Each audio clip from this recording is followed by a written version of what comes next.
Como é que eu, você, ele, nós podemos lidar com a política sem que a gente vire um soldadinho ideológico? Porque, para nossa infelicidade, ela afeta muito mais o nosso dia a dia do que a gente gostaria de admitir, na maioria das vezes sem a gente perceber. E eu quero levantar esse tópico porque 2026 já está chegando, sim, para o mundo globalizado. Estamos no meio de setembro, mas já estamos falando de 2026 e a gente vai receber uma enxurrada de informação de política de todos os lados. Para onde a gente for vai ter política, na rua, nos cartazes, no rádio, na TV, na internet. Então, prepare-se que ano que vem vai ser tenso. E talvez você seja só uma pessoa que queira viver de boa no seu canto, sem ter guerra com ninguém. E eu vou te falar que eu respeito muito essa posição da pessoa ser apolítica, né? Ter aversão à política ou simplesmente não ter um pingo de interesse, seja de forma intencional ou não. E para começar, eu vou contar um pouco da minha história de como eu comecei a ser uma pessoa extremamente politizada, infelizmente, em muitos aspectos. E eu entendo que o evento que iniciou essa minha trajetória foi o impeachment da Dilma, onde eu achei tudo muito estranho, tudo muito esquisito. Quem tem mais de 25 anos talvez se recorde, porque na votação do impeachment da Dilma, as pessoas simplesmente esqueceram qual era o propósito, que era impeachment a até então presidente Dilma Rousseff pelas acusações de pedalada fiscal, enfim, um monte de coisa que quando a gente para pra ver, não necessariamente ocorreram somente no governo da Dilma, mas deixa isso pra outra história. Estava lá eu, jovem mancebo, né, na casa de uma colega, eu e ela decidimos assistir, acho que passou na TV Senado, eu não tenho certeza, e desde então eu passei a ser um consumidor frequente de TV Cultura e TV Senado. Esses dois canaizinhos da TV aberta que ao longo da década de 2010 foi extremamente politizado. A TV Senado, obviamente, porque é um canal que fala exclusivamente do que está acontecendo na Câmara dos Deputados e só eu e mais três esquisitos colocavam para assistir aquele troço. E na TV Cultura eles sempre tiveram programas de debates políticos ou filosóficos. Tinha um programa que eu não lembro o nome agora, acho que era Café Filosófico, eu não vou lembrar, que sempre tinha o Pondé, o Karnal, enfim, essas personas que hoje em dia estão bem conhecidas principalmente na internet. E o milenar programa do Roda Viva, que já foi palco aí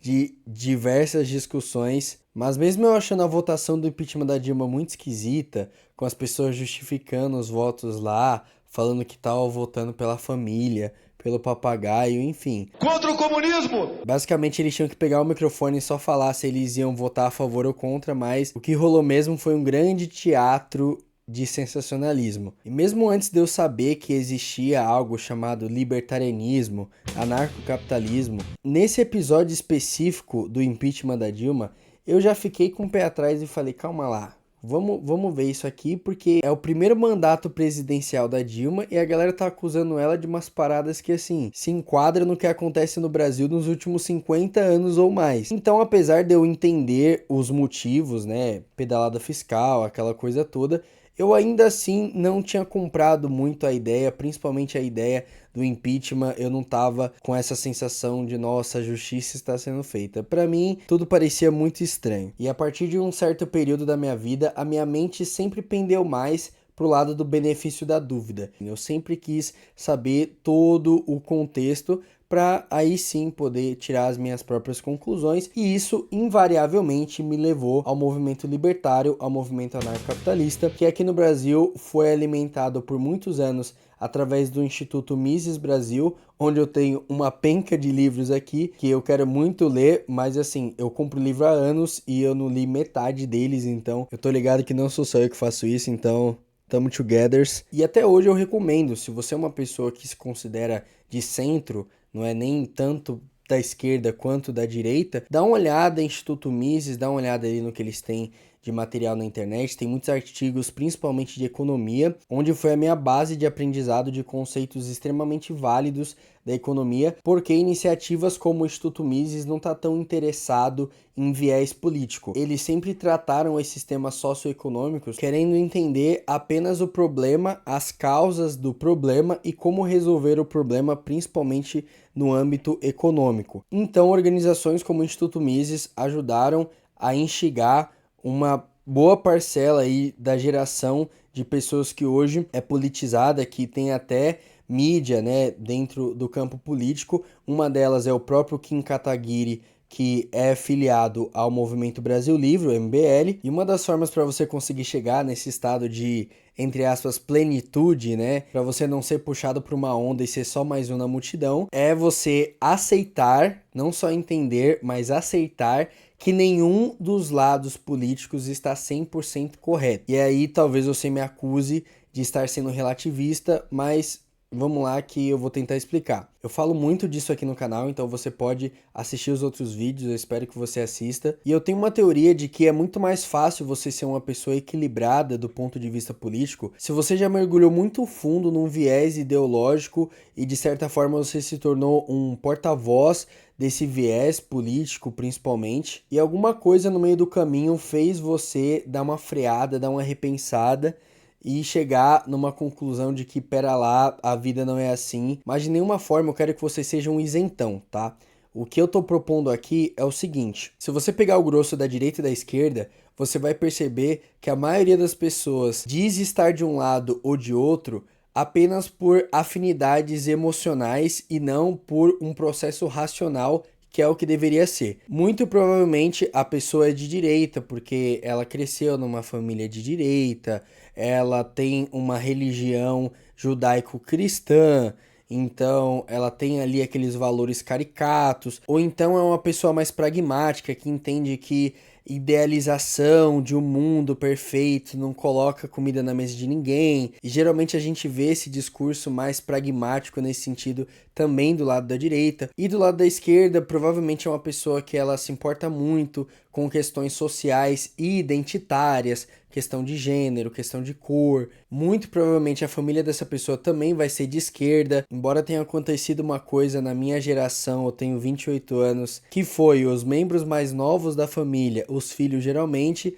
serem ali meio do contra, muitas vezes até por influência de amizade, ali de círculo de amizade, fala, pô, a direita não é tão mainstream assim. Hoje em dia tá sendo, né, tá uma temporada aí de conservadorismo em alta, mas no grosso, quando você vai num barzinho ali em Pinheiros, para quem é de São Paulo, não é o pensamento predominante. No grosso ali, no core, a galera da direita geralmente tem esses valores cristãos e tal, e da família perfeita, e a esquerda geralmente pessoas que acabam dando muito mais atenção para pautas sociais de igualdade e, enfim, tudo isso que a gente já sabe. Embora, sejamos honestos, a esquerda, principalmente a esquerda mainstream, instrumentalizou ali o discurso da pobreza apenas para ter esse lado arrebanhado para si mesma. Então, o primeiro ponto é você entender que sim, uma boa parte das pessoas se identifica por um lado ou por outro da política,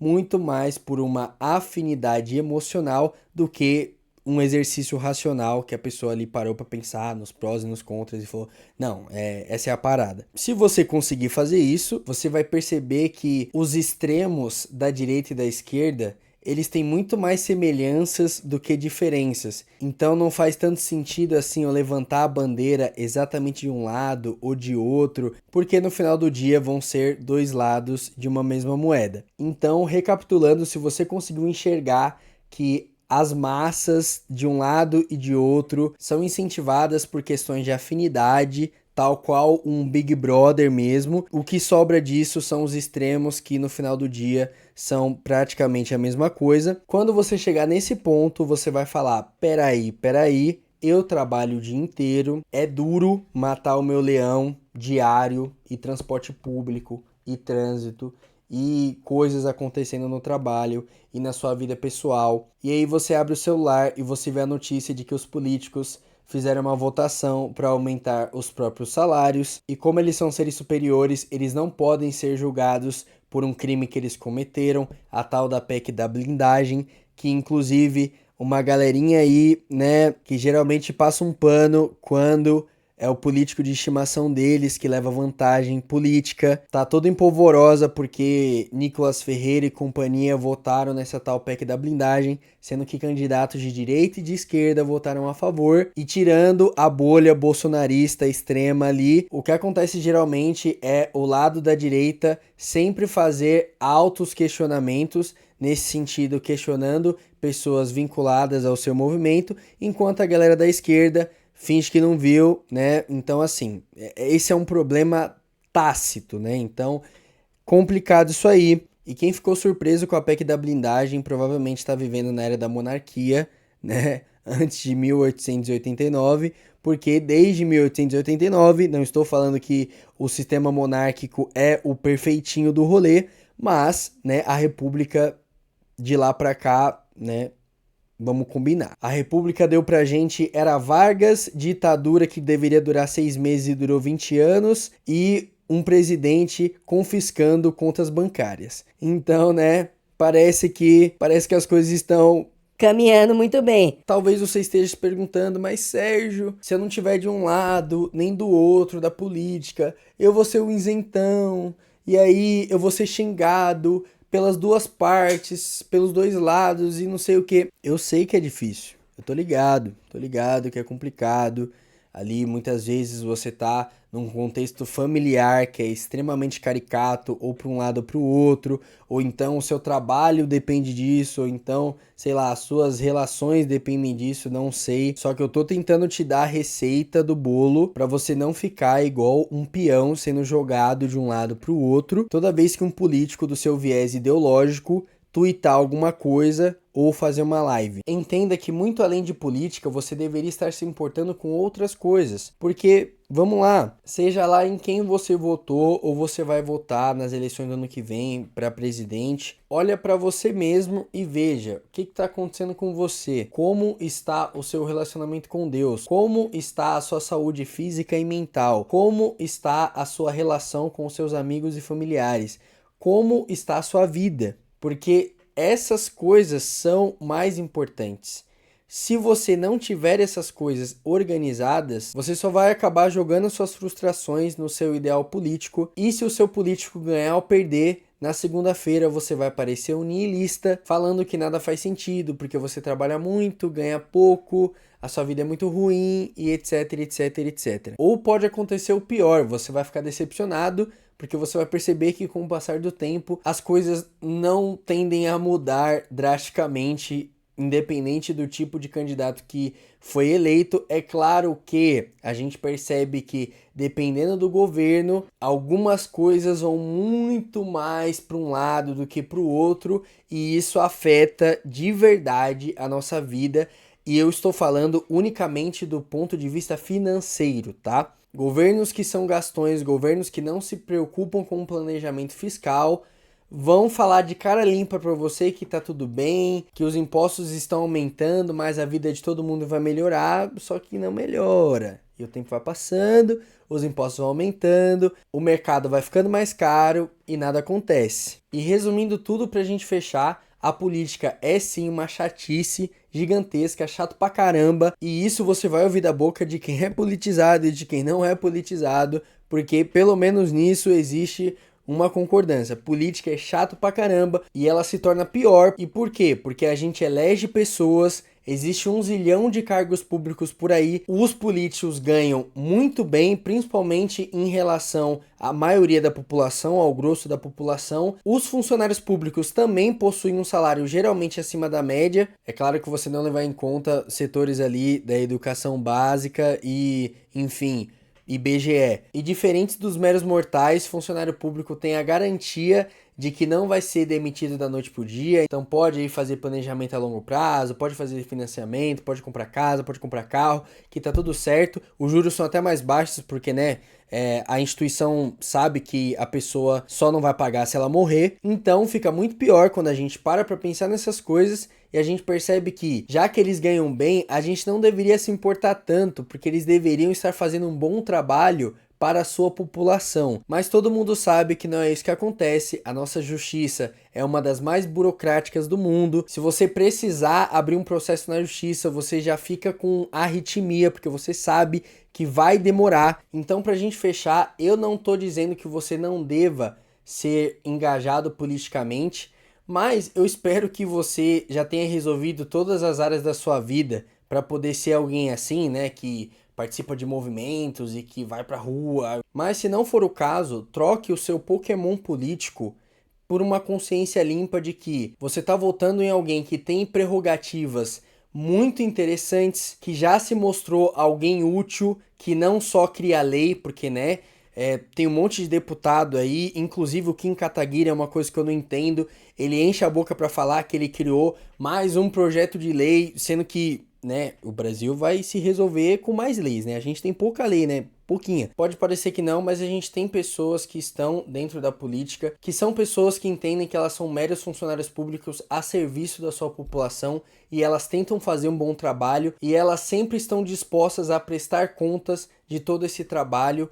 E a gente sabe os políticos que são assim e os que não são. Então, se você já faz o seu dever de casa de votar nesse tipo de político e não em Pokémon ideológico, por favor, eu peço encarecidamente, não crie cisões dentro da sua família, dentro das suas amizades por conta de política. É claro que algumas pessoas, infelizmente, ficam inviáveis ali de conviver. Porque muitas vezes a própria pessoa ela não quer largar o osso da mão. E aí você só, né, sorri a cena. Mas em muitos casos você pode sim superar as diferenças políticas, porque é uma outra coisa que eu falo sempre aqui, a nossa vida passa, então que a gente possa aproveitá-la, né, conhecendo a Deus, conheça a Deus, por favor. Cuide de você, da sua família. Política é importante, até a página 2. E para os guerreiros que ficaram até o final, o meu muitíssimo obrigado. Talvez tenham outros vídeos que possam te interessar, mas por esse vídeo é isso. Até a próxima. Tchau, tchau.